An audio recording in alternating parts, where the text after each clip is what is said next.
கலாச்சாரம், பொருளாதாரம், இந்த இரண்டும் நாட்டுக்கு இரண்டு கண்கள்.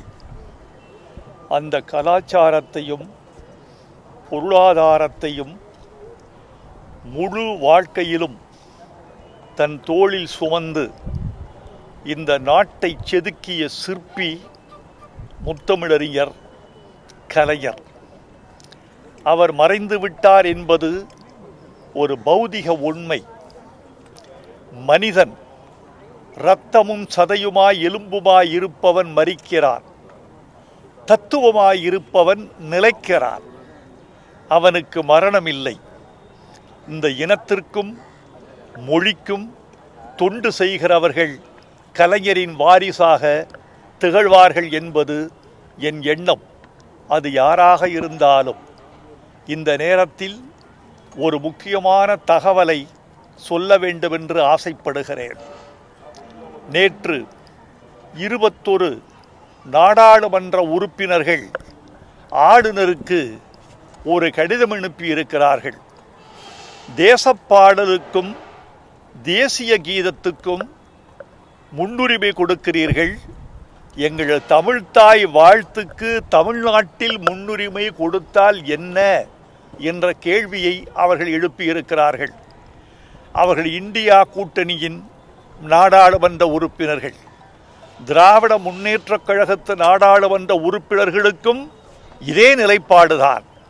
எனவே தமிழ்நாட்டில் உள்ள அத்துணை நாடாளுமன்ற உறுப்பினர்களுக்கும் ஒத்த கருத்து, ஒருமித்த கருத்து, ஒற்றை புள்ளியில் இயங்குகிற கருத்து, தமிழ்த்தாய் வாழ்த்து தமிழ்நாட்டில் முதலில் பாடப்பட வேண்டும் என்று. இந்த தமிழ்த்தாய் வாழ்த்தை தமிழ்நாட்டுக்கு அர்ப்பணித்தவர் இன்று நினைவு நாள் கொண்டாடப்படுகிற முத்தமிழறிஞர் கலைஞர். அவர்தான் மனோன்மணியம் சுந்தரனார் எழுதிய பாடலை இசையமைத்து MS விஸ்வநாதனை வைத்து இசையமைத்து நாட்டுக்கு காணிக்கை செய்தார் என்று சொல்ல வேண்டும். முத்தமிழறிஞர் கலைஞரின் ஒரு பண்பாட்டை இந்த நேரத்தில் நான் உங்களுக்கு சொல்ல வேண்டும்.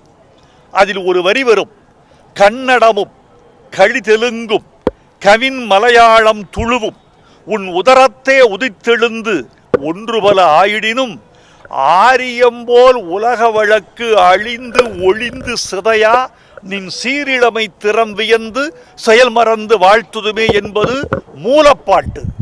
அந்த மூலப்பாட்டில் ஆரியம்போல் உலக வழக்கு அழிந்து ஒளிந்து சிதையா என்ற வரி வடநாட்டு மக்களை புண்படுத்தும், சமஸ்கிருதம் பேசுகிறவர்களை புண்படுத்தும், ஆரிய பண்பாடு காக்கிறவர்களை புண்படுத்தும் என்று கருதிய கலைஞர் அவர்கள் மனம் புண்படக்கூடாது, இது தமிழை வாழ்த்துவதான பாட்டாக மட்டும் திகழ வேண்டும் என்று அந்த வரிகளை நீக்கிவிட்டு தமிழ்த்தாய் வாழ்த்தை நாட்டுக்கு காணிக்கையாக்கினார். உங்கள் மனம் புண்படக்கூடாது என்று சில வரிகளை எடுத்தாரே கலைஞர், எங்கள் மனம் புண்படுமாறு அந்த வாழ்த்தை ஏன் 3ஆம் இடத்துக்கு தள்ளுகிறீர்கள் என்பதே தமிழர்களின் கேள்வி. இது என்ன பெரிய பொருளாதார பிரச்சனை என்று நீங்கள் என்னை கேட்கலாம். பொருளாதாரத்திற்கு எவ்வளவு முக்கியமோ கலாச்சாரமும் அவ்வளவு முக்கியம். பொருளாதாரம் என்பதே கலாச்சாரத்தை காக்கிற ஒரு கருவிதான் என்று நாம் கருதி கொள்ள வேண்டும். எனவே இந்த கருத்தை ஆழ்ந்த பரிசீலனை செய்து ஒன்றிய அரசு எல்லா மாநிலங்களிலும் அந்தந்த மாநில பாடலுக்கு முன்னுரிமை தர வேண்டும் என்பதுதான் கலைஞர் நினைவு நாளில் கலைஞரின் பின்வந்தவர்கள் என்ற எங்களை போன்றவர்களின் கோரிக்கை. இந்த கோரிக்கை நிறைவேற வேண்டும். அது வெற்றி பெற்றால், இந்த கோரிக்கை வெற்றி பெற்றால் அந்த வெற்றி எங்கள் கலைஞருக்கே காணிக்கை. ஐயா, மேகதாதுக்கு எதிராக ஓரணியில அனைவரும் இணைவது எந்த அளவுக்கு அவசியம் நினைக்கிறீங்க? மிக அவசியம்தான்.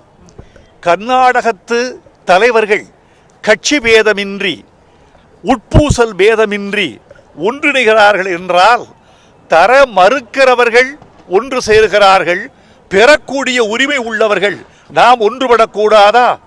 ஒற்றுமைதான் உயர்வுக்கு வழிவகுக்கும். கருத்து வேறுபாடுகள் இருந்தால்தான் அரசியல். ஆனால் கருத்து ஒற்றுமைதான் தமிழ்நாட்டின் மேன்மை.